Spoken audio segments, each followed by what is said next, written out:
Loué soit Jésus-Christ. Sa paix soit avec vous. Le mystère de l'incarnation est quelque chose que nous n'aurions jamais pu soupçonner si celui-ci ne nous avait pas été révélé. Une fois révélé, à sa lumière, nous pouvons néanmoins reconnaître combien il est hautement convenable. Et je vois 8 raisons d'affirmer cette convenance du mystère de l'incarnation de Dieu, du Verbe de Dieu. La première raison, c'est que si Dieu est amour, l'amour cherchant à se communiquer, comme le dit la philosophie, le bien est diffusif de soi, eh bien on comprend que Dieu est cherché à se communiquer, à se donner.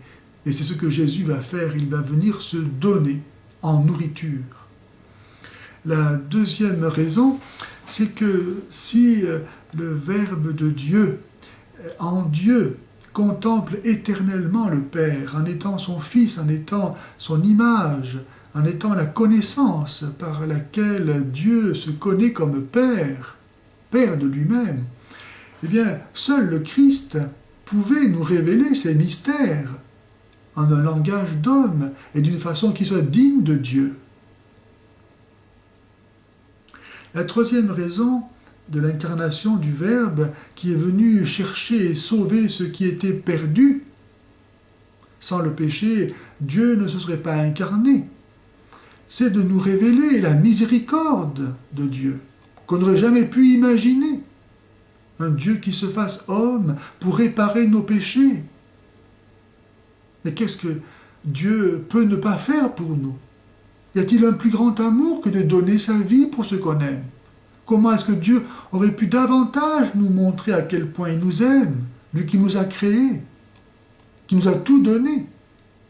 Et pourquoi est-ce qu'il ne mettrait pas le comble à son amour en se donnant lui-même, à nous qui sommes pécheurs, en sorte que notre péché fait resplendir d'autant plus sa bonté?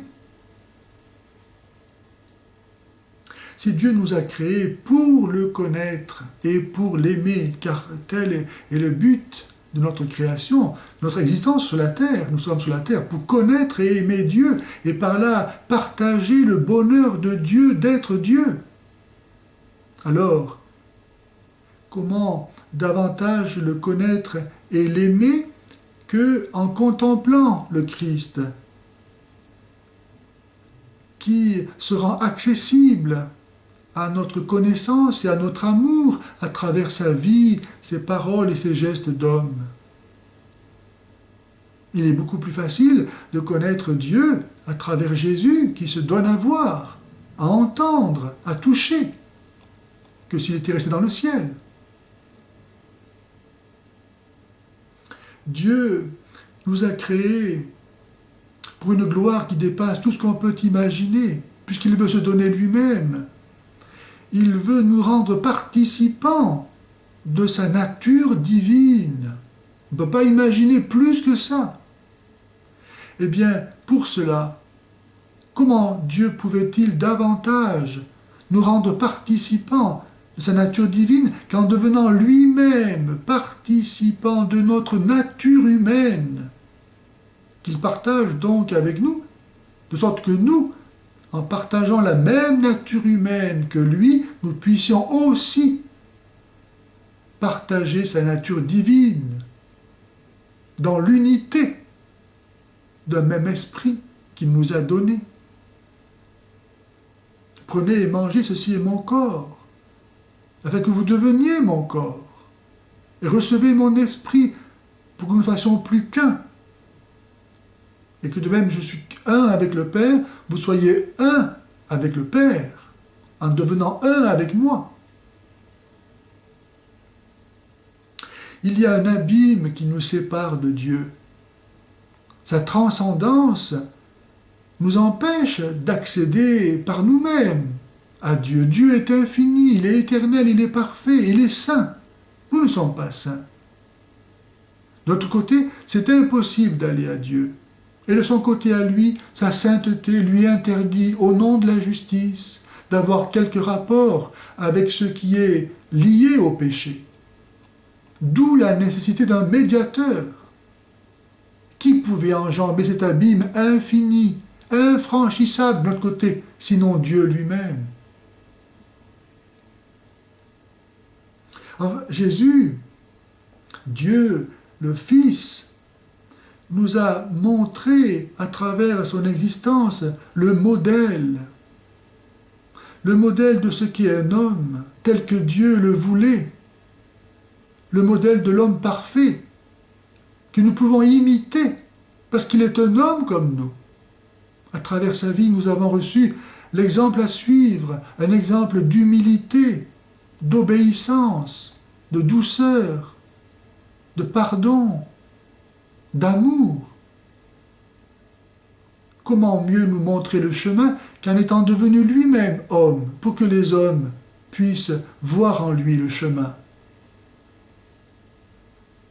Enfin, si le Verbe de Dieu contient en lui nécessairement le modèle, la conception de toutes les créatures qui préexistaient avant leur création en lui, où elles n'étaient et ne sont que lumière et vie.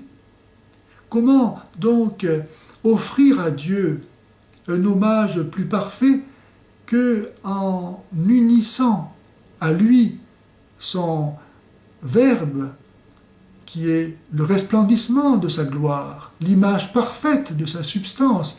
Comment offrir à Dieu un hommage plus parfait qu'en unissant sa propre louange, sa propre adoration à celle de toute la création, représentée par la nature humaine, qui réunit d'une façon unique en elle-même la matière et l'esprit, car nous sommes corps et âme, la nature invisible et la nature visible. En devenant homme, le Christ a pu offrir en tant qu'homme à Dieu l'hommage du Verbe de Dieu et de la création tout entière. Et ainsi Dieu a reçu, par l'incarnation, une gloire et un hommage qui dépasse tout ce que l'on pouvait désirer pour la gloire de Dieu, pour notre joie.